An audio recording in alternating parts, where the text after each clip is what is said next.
Hola a cada uno y a cada una.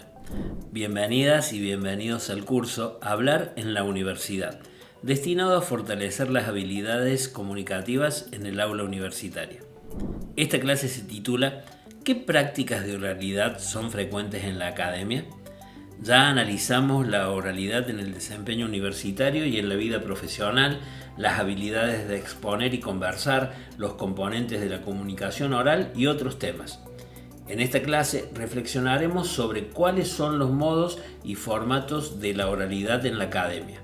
Hablaremos de qué tipos de discursos se nos piden y nos conviene aprender y cómo podemos orientarnos y orientar a colegas en la toma de notas, la conferencia, el debate, etc. Esta es nuestra hoja de ruta, así que bienvenidas y bienvenidos a la cuarta y última microclase de este módulo. En la universidad usamos dos clases de interacciones orales y es bueno que las comentemos para que cuando tengas que intervenir en alguna de ellas tomes recaudos diferentes. La primera corresponde a las formas monologales, o sea, aquellas formas en las cuales una sola persona tiene la palabra. Es el caso de una conferencia o de una ponencia para un congreso. Hay alguien que habla y que en ese momento tiene más poder y un público. Las interacciones son mínimas. En muchos casos, cuando el orador termina, la audiencia formula alguna pregunta o comentario. Las charlas TED y la presentación final o defensa de tesis son ejemplos de formas monologales. Si vas a dar una clase magistral o una exposición oral individual, deberás desplegar el tema sola o solo, mostrando gradualmente los temas. La ventaja reside en que es posible planificar desde la apertura hasta el cierre, y el desafío consiste en que vos sos el principal responsable de que la exposición salga bien. O sea, que una gran cuota del éxito o del fracaso está en tu desempeño. Ahora bien, ¿qué pasa con las formas dialogales? En este segundo grupo hay intercambios, el poder está más parejamente distribuido y de alguna manera es necesario que todos contribuyan a lograr coherencia con acotaciones pertinentes, con aportes que ayuden al desarrollo del tema. Eso es lo que en otra clase hemos llamado principio de cooperación. O sea, no vale decir cualquier cosa, sino algo que sume, que ayude al eje que se está abordando. La contribución que haces, la cuota que pones al decir algo, debe ajustarse a la situación y al propósito. Es el caso de una entrevista o un foro. Así, al planificar tu intervención en una discusión o un debate, por ejemplo, sabes que el interlocutor puede desviar tus previsiones y que el liderazgo o el protagonismo estarán distribuidos, es decir, te preparás para que eso posiblemente suceda porque el poder se reparte entre dos o más sujetos. Hasta ahora hemos privilegiado una de las acciones implicadas en la conversación, que es la del hablante, que según diversas teorías se llama emisor, enunciador, locutor o de otras maneras. Pero hay otra actividad importante que es la escucha. Es importante social y afectivamente y es fundamental en la academia ya que en el rol de estudiante recibís la exposición oral del profesor o de la profesora, procesás esa información y tomás nota o apunte en clase. Es decir, desplegás una escucha activa y atenta. Y si no entendés bien, perdés parte del contenido de tu aprendizaje. La toma de notas, que liga lo que recibís con lo que producís, porque exige el paso del oral al escrito, es una práctica central en el aprendizaje en la universidad y pocas veces se enseña. Entonces, es bueno ponerse a pensar qué habilidades exige y cómo podés mejorarla. Y en el rol de ayudante alumno, conviene conversar sobre esto con tus colegas. Mirá este meme. Shakira cuando dice, he recorrido el mundo entero. Si oralizás lo que dice, pensás una cosa. Si ves la foto, pensás otra. Este es un juego entre oral y escrito muy frecuente en las redes.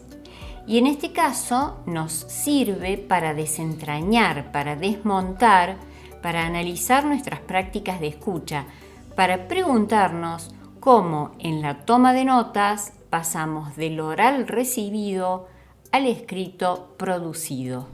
Ahora fíjate en esta diapositiva. Tómate unos segundos para leerla en voz alta. Mira lo que dice el disertante. El cine de Hollywood nos ha dado grandes estrellas. Una cosa es cuando lo lees bien escrito y otra cuando lo lees como suena. ¿Ves? Lo que escuchas es un chorro de sonidos, un flujo de habla, como si se abriera una canilla. Y vos tenés que segmentar ese flujo en ideas y en palabras. Tenés que seleccionar qué es lo importante y anotar solo eso, para después recuperarlo en pos de tu aprendizaje. Eso haces cuando tomas nota, un puente entre el oral y el escrito.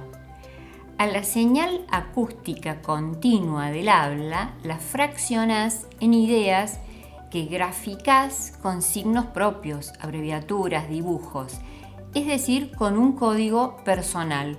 O sea, a esa corriente de habla la procesás, jerarquizás la información y apuntás no solo lo más importante, sino también lo que pensás que te será más útil.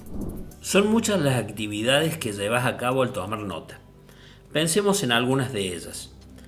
La percepción auditiva, la atención en la escucha, la elaboración de hipótesis acerca del contenido, la identificación de ideas principales, el análisis, la observación de los gestos, los tonos, las pausas, las emociones, las dudas, el avance y el encadenamiento de los temas, la pertinencia de ejemplos, reformulaciones y anécdotas, la utilización del léxico específico de la disciplina, el empleo del humor y la ironía. Al tomar nota necesitas estar en alerta permanente, porque si una idea se pierde, si oís mal una palabra, se rompe el hilo del discurso y perdés parte del contenido. Para colmo, no siempre se puede grabar y pocas veces sirve la toma de notas ajena. Entonces es difícil recuperar una clase expositiva o una conferencia. Y habitualmente a lo que apuntaste lo utilizas para estudiar. Es decir, que necesitas que las notas estén claras, completas, buenas. Por eso es importante ser un buen tomador de notas y conversar sobre esto con tus compañeros, porque eso ayuda a aprender mejor. Hay cosas que en una conversación no se dicen, informaciones que no se explicitan.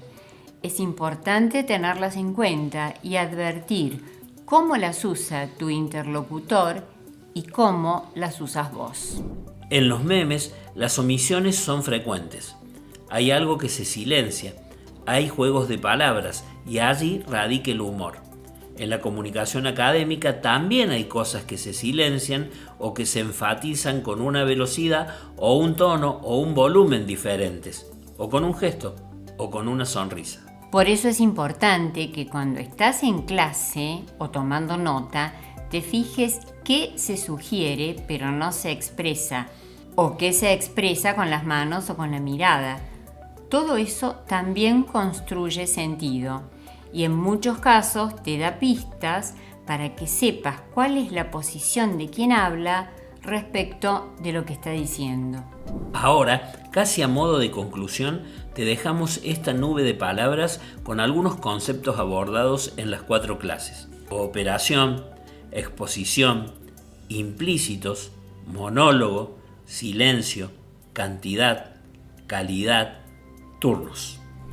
Hasta aquí hemos llegado por hoy. Con esta microclase cerramos el curso sobre oralidad. Esperamos que te haya resultado útil y entretenida. Luego hay 2 cursos más que constituyen este módulo, uno sobre lectura y otro sobre escritura, siempre pensando en clave de introducción al discurso científico académico y de habilidades comunicativas para el aula universitaria.